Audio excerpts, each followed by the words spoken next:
Voici l'histoire du curé de Ruff, le prêtre éventreur. L'affaire a tellement chamboulé le village au milieu des années 50 que la mairie a récemment fait disparaître l'inscription mémorielle dans son cimetière. Uruf, Meurthe-et-Moselle 1956. À une quarantaine de kilomètres de Nancy, dans une ambiance post-deuxième guerre mondiale, le petit bourg paysan abrite 400 âmes. À l'époque, la religion occupe encore une place prépondérante dans la société française, et nombreuses sont les communes construites autour d'une paroisse, Uruf est de celle-ci. Un homme de foi moderne et séducteur. Le curé, Guy Desnoyers, est ordonné par l'Église en 1946 à son retour de la guerre. À 37 ans, il est dépeint comme un homme de foi moderne, organisant des excursions pour adolescents, ayant fondé une équipe de football dans laquelle il pratique, une chorale ou encore un théâtre amateur. Le bruit court également qu'il a tendance à lever facilement sa soutane. Aucune référence à ses actes pédophiles. Seulement une réputation de coureur de jupons, dont les habitants s'accommodent sans mot dire. Une battue menée par le curé. Dans la nuit du 3 au 4 décembre 1956, sur les coups d'1h du matin, le son des cloches vient perturber le calme routinier du village.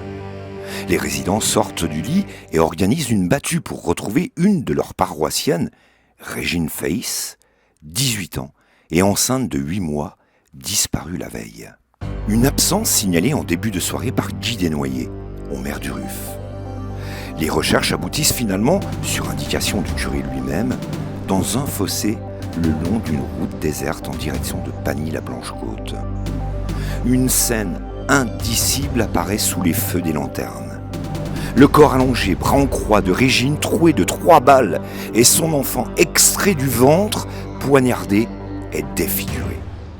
Un acharnement innommable.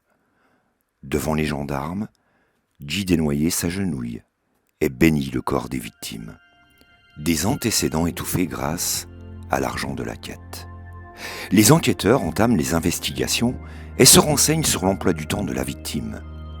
Rapidement, ils ont vent des rumeurs sur le côté séducteur du prêtre. Ils apprennent que des antécédents le concernant ont été passés sous silence. Par le passé, il aurait côtoyé et mis enceinte Michel, une ouvrière de 16 ans, dans une verrerie de la région. Par peur, il l'aurait convaincu de s'exiler et d'abandonner sa progéniture en prétextant qu'elle était issue d'un viol subi lors d'une fête de village. Devant le retentissement de l'affaire, l'évêque de Nancy s'était alors déplacé pour faire la lumière sur cette histoire. Le suspect s'était alors jeté à ses pieds, en pleurs, niant farouchement ce qui lui était imputé. Dans le doute, certainement ému par la scène, l'Église passe l'éponge. Les policiers découvrent qu'un cas similaire impliquerait également Guy Desnoyers, une autre jeune fille, portant son enfant, qui aurait accepté de garder le secret en échange d'une enveloppe remplie avec de l'argent de la quête. Le 5 décembre, Guy Desnoyers est placé en garde à vue. Durant l'interrogatoire, ce dernier dément d'abord fermement, en assurant qu'il connaît l'identité du meurtrier qu'il ne peut toutefois pas révéler en vertu de sa profession. « Je ne peux pas vous dire, car je suis lié par le secret de la confession », explique-t-il en montrant son manuel de théologie.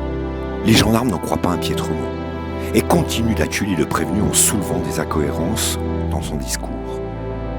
Il finit par craquer. Dans ses aveux, il revient sur le déroulement du crime. Il aurait connu et aimé Régine qui fréquentait le théâtre amateur. Tombée, elle aussi enceinte, il s'inquiétait des éventuelles suspicions de l'évêché à son égard si la nouvelle parvenait à ses oreilles. Régine concevait l'impératif de discrétion, mais refusait l'accouchement clandestin. Il baptise le fœtus avant de le défigurer.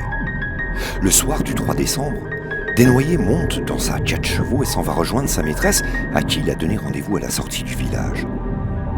Lui et la future mère s'arrêtent en chemin pour se promener, moment où le curé tente en vain de convaincre Régine. Elle refuse et s'éloigne, seule, sur la route. Le croyant la suit, la rattrape, sort un revolver de sa soutane et lui tire à 3 reprises dans le dos. La jeune fille est tuée sur le coup. Il se munit alors d'un couteau de scout et procède à une césarienne. Le bambin, une fille, née viable selon les experts, est encore rattachée à sa mère par le cordon ombilical. Il le baptise, le poignarde et lui lacère le visage par peur qu'un lien soit établi entre ses traits et celui du fœtus. Condamné à des travaux forcés à vie. Quand les médias s'emparent du fait divers, la France est bouleversée par cet acte satanique. Il fallait alors remonter jusqu'en 1830 pour trouver trace du dernier prêtre meurtrier. Guy Desnoyers est jeté en prison pendant 2 ans. En 1958, son procès se tient à la cour d'assises de Nancy. Le réquisitoire de l'avocat général est inflexible, la peine de mort. Il a trompé Dieu qu'il avait choisi comme maître et a trompé ceux à qui il avait mission d'enseigner la pureté, déclare-t-il alors. Tout compte fait, le meurtrier est condamné aux travaux forcés à perpétuité, répandant ainsi la rumeur d'une intervention en sous-main de l'Église. En 1978, Guy Desnoyers, plus ancien prisonnier de France, bénéficie d'une liberté conditionnelle. Libéré en catimini durant l'été, la nouvelle n'est rendue publique qu'un mois plus tard, suscitant l'effroi de la population. Néanmoins, personne ne sait où il se cache. D'aucuns se demandent même s'il est encore en vie. On apprendra plus tard que l'accord de libération prévoyait de l'envoyer dans une abbaye du Morbihan, d'où il aurait purgé sa peine jusqu'à sa mort en 2010.